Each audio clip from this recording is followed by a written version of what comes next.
News night पे सबसे पहले बात करेंगे कर्नाटक में मुस्लिमों को सरकारी ठेके दिए जाने के पर आरक्षण दिए जाने से जुड़ी हुई खबर और उसको लेकर हंगामा, जिसको लेकर बेंगलुरु से दिल्ली तक सियासी तकरार बची रही दिन भर।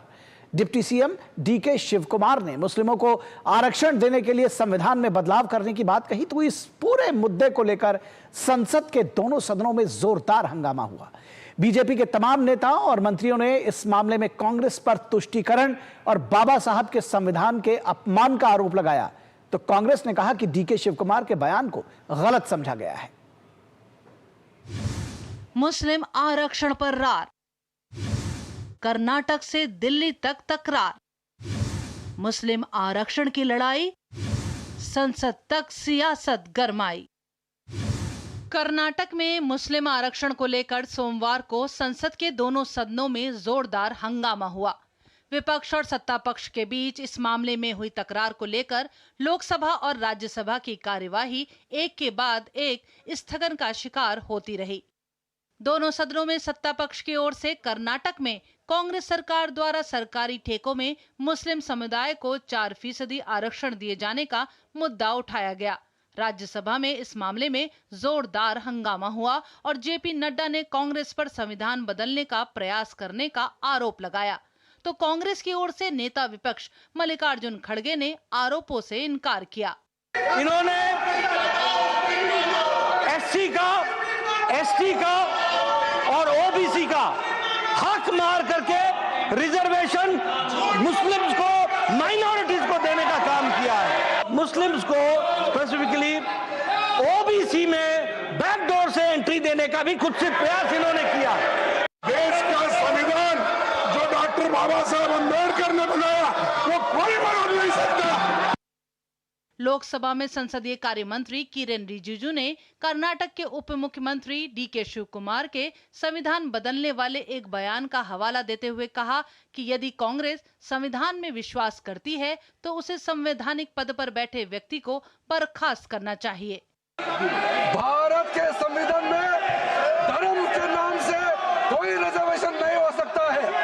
आज कांग्रेस पार्टी का संवैधानिक पद पर बैठ करके वरिष्ठ नेता जब बोलता है कि संविधान को बदलाया जाएगा मुसलमानों को रिजर्वेशन देने के लिए, ये हम मंजूर नहीं हो सकता है।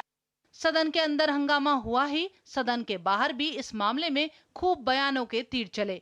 बीजेपी के तमाम नेताओं और मंत्रियों ने इस मामले में कांग्रेस पर तुष्टीकरण और बाबा साहब के संविधान के अपमान का आरोप लगाया, तो कांग्रेस ने कहा कि डीके शिवकुमार के बयान को गलत समझा जा रहा है। अब असली चेहरे सामने आ गए हैं। पहले 4% आरक्षण दिया काम में, अब कह रहा है कि संविधान बदलूंगा। सीधा 4% मुस्लिम्स को हम दे रहे हैं reservation on government contract. It is simply not permissible. DK Shivakumar के बयान को यहाँ पे गलत तरीके से पेश किया, तोड़मोड़ को। उन्होंने कभी नहीं कहा संविधान का संशोधन है, और उन्होंने कहा ये जो रिजर्वेशन है ये पिछड़ों के लिए है, बैकवर्ड उसके लिए। दरअसल ये पूरा मामला कर्नाटक विधानसभा में बीते शुक्रवार को सरकारी ठेकों में मुसलमानों के लिए 4% आरक्षण प्रदान करने वाले विधेयक पारित होने के बाद शुरू हुआ है। इसके बाद राज्य के उप मुख्यमंत्री डीके शिवकुमार यहां तक कह गए कि मुसलमानों के आरक्षण के लिए कांग्रेस संविधान में बदलाव भी करेगी। इन दोनों घटनाक्रमों के बाद से ही बीजेपी कांग्रेस पर हमलावर है। पार्लियामेंट टीम के साथ ब्यूरो रिपोर्ट, डीडी न्यूज। और अब बात करेंगे संसद की कार्यवाही की। कर्नाटक में मुस्लिम आरक्षण को लेकर संसद के दोनों सदनों में जमकर हंगामा हुई, कार्यवाही बार बार बाधित हुई। कई अन्य मुद्दों पर सत्ता पक्ष और विपक्ष आमने सामने दिखे, तो लोकसभा में वित्त विधेयक 2025 पर चर्चा हुई, जिसमें सत्ता पक्ष और विपक्ष के सांसदों ने हिस्सा लिया।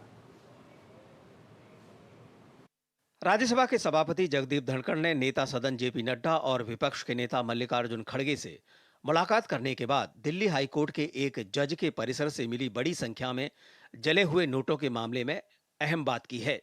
सभापति ने कहा है कि सुप्रीम कोर्ट ने सही दिशा में कदम आगे बढ़ाया है। राज्यसभा के सभापति ने कहा कि आजादी के बाद पहली बार चीफ जस्टिस ने सभी सामग्री पब्लिक डोमेन में रखी है।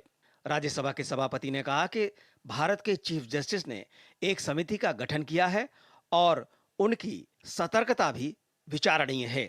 न्यायपालिका और विधायिका जैसी संस्थाएं तब सबसे अच्छा काम करती हैं जब उनकी आंतरिक प्रणाली प्रभावी, तेज और सार्वजनिक विश्वास को बनाए रखने वाली होती है। मुख्य न्यायाधीश संजीव खन्ना ने बहुत प्रभावशाली और पारदर्शी तरीके से कार्यवाही शुरू की है। बात सदन के कामकाज की करें तो सोमवार को संसद भवन परिसर में समाजवादी पार्टी द्वारा यूपी के कानून व्यवस्था के मुद्दे पर प्रदर्शन किया गया। लोकसभा में सपा सांसदों द्वारा पोस्टर लहराए जाने के मुद्दे पर अध्यक्ष ने नाराजगी जाहिर की। मैं जिन पर पोस्टरबाजी करेंगे उनके खिलाफ कार्रवाई करूंगा। मैं फिर निवेदन कर रहा हूं, आप पोस्टर लेकर सदन में नहीं आएंगे। सदन में लेकर पोस्टर आएंगे तो मैं माननीय सदस्य कार्रवाई करूंगा।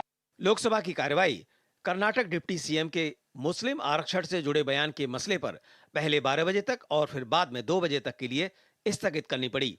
दोपहर बाद लोकसभा में वित्त विधेयक 2025 पर चर्चा की शुरुआत हुई, जिसमें सत्ता पक्ष और विपक्ष के सांसदों ने हिस्सा लिया। If the government is set to forego almost 1 lakh crores in direct tax revenue and 2,600 crore in indirect taxes, on top of the inevitable drop in import tariffs due to likely reductions in customs revenue, how can the government claim it will cut the fiscal deficit to 4.4% for the coming financial year? US जो अपने आप को world का number 1 हमेशा मानता है, मानता रहता है, उसकी इकोनॉमी हिली हुई, लेकिन पूरी दुनिया भारत की तरफ देख रही है, चाहे आईएमएफ का रिपोर्ट हो, चाहे वर्ल्ड बैंक का रिपोर्ट हो, जिसने कि पिछले 10 साल में दुनिया को मात देते हुए अपने आप को वर्ल्ड की नंबर 3 इकोनॉमी की तरफ अपने आप को खींचा। आपके समय 12 में से 11 बैंक पीसीए फ्रेमवर्क में थे। देश की जनता का पैसा लगा, बैंक डूब जाते, लेकिन नरेंद्र मोदी जी की सरकार आने के बाद 12 के 12 बैंक आज मुनाफे में मजबूत स्थिति में है। यही नहीं, ईज ऑफ डूइंग बिजनेस में हमने लगातार प्रयास किया। वित्त विधेयक पर चर्चा का उत्तर वित्त मंत्री निर्मला सीतारमण सदन में देंगी, जिसके बाद लोकसभा से बजट पारित करने की प्रक्रिया पूरी हो जाएगी। शैलेंद्र मिश्र के साथ ऋषि कुमार, डीडी न्यूज, दिल्ली। तो आपने देखा कि मुस्लिम